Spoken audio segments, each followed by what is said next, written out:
Atos 16, seja muito bem-vindo a mais um dia de leitura aqui junto com o Bispo Fabrício. Vai ser uma bênção ler a palavra de Deus com você. Hoje, em nome do Senhor Jesus, mais um capítulo da palavra de Deus, Atos 16. Nós vamos estar juntos aqui meditando nessa palavra e com certeza Deus vai falar muito ao teu coração, tá bom? Hoje nós vamos ver a chegada de um companheiro para Paulo chamado Timóteo, a qual nós vamos ouvir falar muito dele aqui para a honra e para a glória do Senhor Jesus, tá bom? Deixa eu me aproximar mais um pouquinho aqui a câmera para a gente estar lendo. Pronto, vamos lá, ó. Diz assim, Atos 16, já coloca aqui, ó, bom dia, coloca aqui boa tarde, coloca boa noite, vai ser uma bênção estar lendo a palavra de Deus aqui com você juntos para a honra e glória do Senhor. Tem Bíblia? Pega aí a sua Bíblia. Não tem? Vai estar passando aqui na tela para você acompanhar, tá bom? Atos 16 fala assim, Paulo leva consigo a Timóteo. Nós vamos ouvir muito falar de Timóteo aqui na palavra, né? Chegou também a Derbe e a Listra, havia ali um discípulo chamado Timóteo, filho de uma judia crente, mas de pai grego.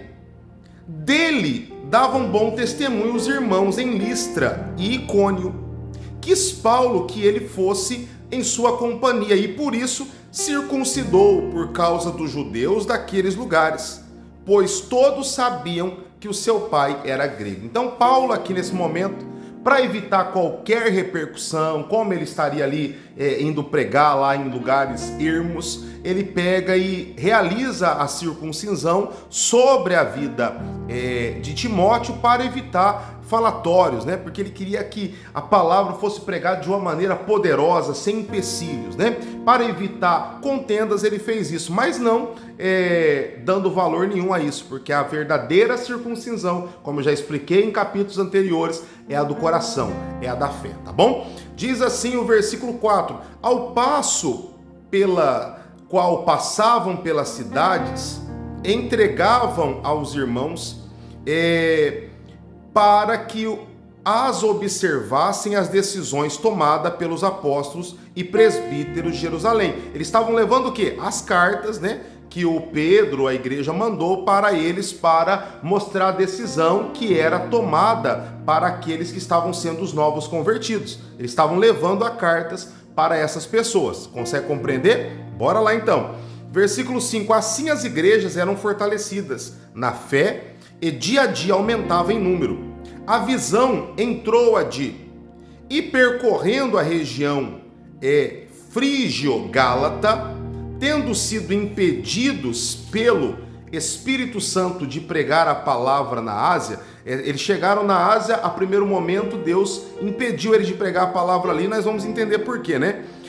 Defrontando Mísia, tentando ir para Bitínia, mas o Espírito de Jesus não os permitiu. E tendo contornado a Mísia, desceram a Troade. À noite sobreveio a Paulo uma visão, no qual um varão macedônio estava em pé e lhe rogava, dizendo, passa a Macedônia e ajuda-nos.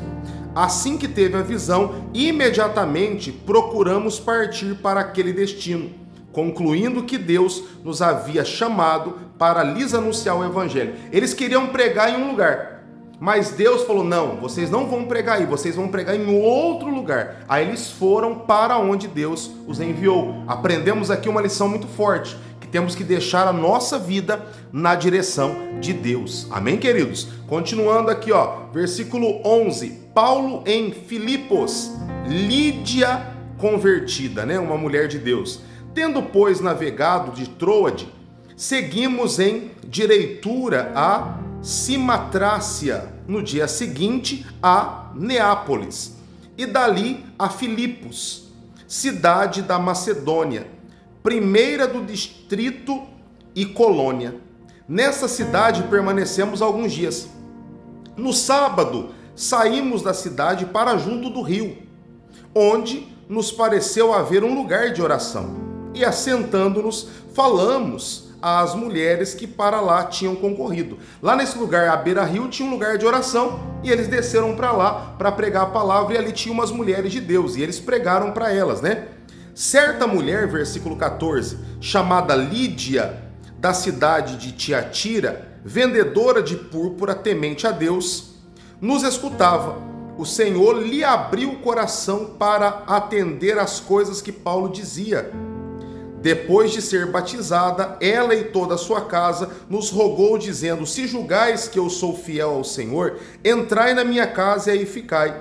E nos constrangeu a isso. Olha que bacana, essa mulher, a Bíblia fala que Deus abriu o coração dela para ela atender às palavras de Paulo. Então há uma necessidade de nós abrirmos o nosso coração para que a palavra de Deus entre em nós e possa operar de uma maneira poderosa, né?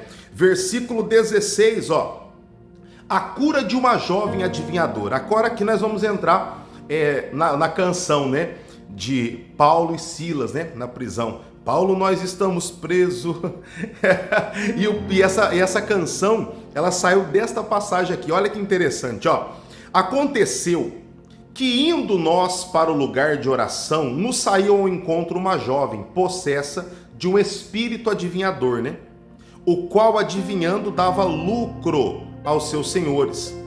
Seguindo a Paulo e a nós, clamava dizendo: estes homens são servos de Deus Altíssimo e vos anunciam o caminho da salvação.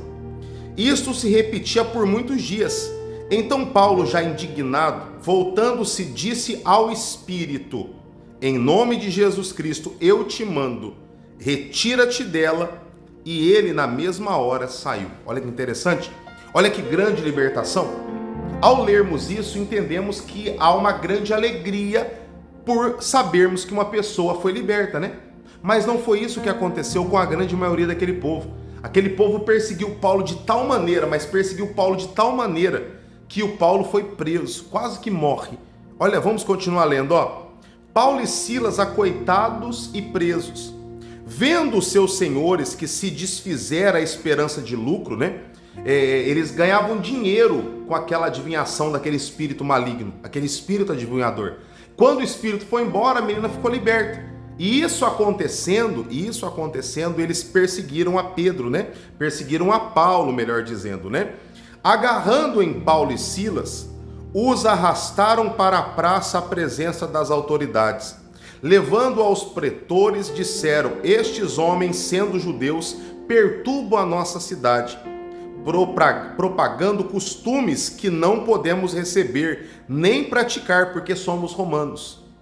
Levou-se a multidão e, unidos contra eles, e os pretores, rasgando-lhe as vestes, mandaram acoitá-los com varas. E depois de lhe darem muitos acoites, lançaram no cárcere, ordenando ao carcereiro que os guardassem com toda a segurança. Estes, recebendo tal ordem, levou-os para o cárcere interior e lhe prendeu até o pé no tronco, né? Eles foram presos, apanharam e falaram assim para os carcereiros: ó, esses homens não podem fugir, esses homens têm que ficar presos, é uma ordem. Aí eles prenderam até o pé deles no tronco para não acontecer deles fugir, né? Só que olha que interessante, o versículo 25. Por volta da meia-noite, Paulo e Silas oravam e cantavam louvores a Deus, e os demais companheiros de prisão os escutavam. De repente, sobreveio tamanho terremoto que sacudiu os alicerces da prisão. Abriram-se todas as portas e soltaram-se as cadeias de todos. Glória a Deus. Paulo e Silas, no momento difícil, eles oravam e cantavam louvores. Isso é um ensinamento para mim e para você. E nesse momento aconteceu um terremoto. E esse terremoto fez com que eles fossem libertos. E olha o que aconteceu com a família do carcereiro, que nós vamos ver aqui agora. Algo muito interessante. Diz assim, ó: a conversão do carcereiro, tudo na terra tem um propósito de Deus por trás. O fato de Paulo e Silas ter sido presos aqui era porque Deus queria salvar essa família aqui. Preste atenção, ó. O carcereiro despertou do sono e, vendo abertas as portas do cárcere, puxando a espada, ia suicidar-se, supondo que os presos tivessem fugido. Mas Paulo bradou em alta voz: não te faça nenhum mal, porque estamos todos aqui. Então o carcereiro, tendo pedido uma luz, entrou precipitadamente e trêmulo, e prostou-se diante de Paulo e Silas. Depois, trazendo-os para fora, disse: Senhores, o que devo fazer para que seja salvo eu e a minha casa? Olha que interessante. O que a palavra está dizendo aqui? Que aquele homem, quando viu aquele terremoto, aquele poder, ele houve sobre ele um abrir de olhos e um interesse para ser salvo. Porque se eles estavam ali prendendo eles sabiam a fama de Paulo e Silas, né? Sabiam a fama do Jesus que eles pregavam. Então, ele fala: o que eu faço para ser salvo, né? Aí o Paulo responde no 31, responderam-lhe: crê no Senhor Jesus e serás salvo tu e a tua casa. E lhes pregaram a palavra de Deus e todos os da sua casa. Naquela mesma hora da noite, cuidando deles, lavou-lhe os vergões dos acoites, e a seguir foram eles batizados e a todos os seus. Então, levando-os para a sua própria casa, lhes pôs à mesa, e com todos os seus manifestava grande alegria por terem crido em Deus. Então, vamos abrir um parênteses rapidinho aqui para a gente finalizar a nossa leitura de hoje. Primeiro, quando você vê, se crê, será salvo tu e a tua casa, é muito bacana. Mas não, como que é esse crer? Você viu que depois dele crer, foi pregada a palavra. Então houve ensinamentos, orientações para serem obedecidas. Então esse crer nos leva a receber a palavra e andar nos caminhos de Deus, para que seja salvo eu, você e toda a nossa casa, tá bom? Então esse crer vem acompanhado de receber orientações pela palavra e colocar em prática, tá? Aí vai dar certo. Versículo 35. Paulo e Silas livres da prisão. Quando amanheceu, os pretores enviaram oficiais de justiça com a seguinte ordem: põe aqueles homens em liberdade. Então o carcereiro comunicou a Paulo estas palavras: os pretores ordenaram que fossem postos em liberdade. Agora, pois, sai e vão em paz. Aqueles homens que o prenderam falou: vamos libertar você. Vamos libertar você. E ia soltar eles, mas olha o que aconteceu, versículo 37. Paulo, porém, lhe replicou: sem ter havido processo formal contra nós, nos acoitaram publicamente, nos recolheram ao cárcere. Sendo nós cidadãos romanos, querem agora às ocultas lançar-nos fora? Não será assim.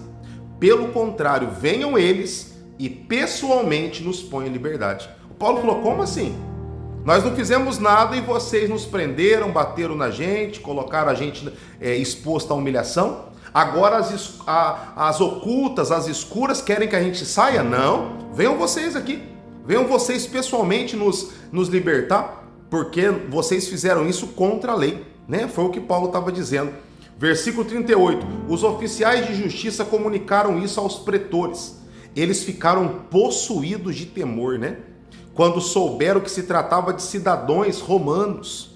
Então foram ter com eles, lhes pediram desculpas e, relaxando-lhes a prisão, rogaram que se retirassem da cidade. Tendo-se retirado do cárcere, dirigiram-se à casa de Lídia e, vendo os irmãos, os confortaram e então partiram. Glória a Deus. Depois, no próximo capítulo, nós vamos ver Paulo em Tessalônica, né? Meu amigo, minha amiga, você recebeu hoje essa palavra? Essa palavra é uma palavra de salvação para a tua casa. Essa palavra aqui é uma palavra de salvação. Quero que você entenda que tudo coopera para o bem daqueles que amam a Deus. Como diz Romanos 8, 28, todas as coisas cooperam para o bem daqueles que amam a Deus. Então a situação que Paulo e Silas passaram ali nesse caso da prisão, cooperou para Deus salvar aquela família. E a situação que você está passando, que você está enfrentando, também vai cooperar para o bem seu e de toda a sua família, tá bom? Já vou ficando aqui, coloca aqui, até amanhã, bispo. Eu aguardo você amanhã, nós vamos ler Atos 17, tá bom? Beijo no seu coração, te aguardo aqui amanhã. Até lá.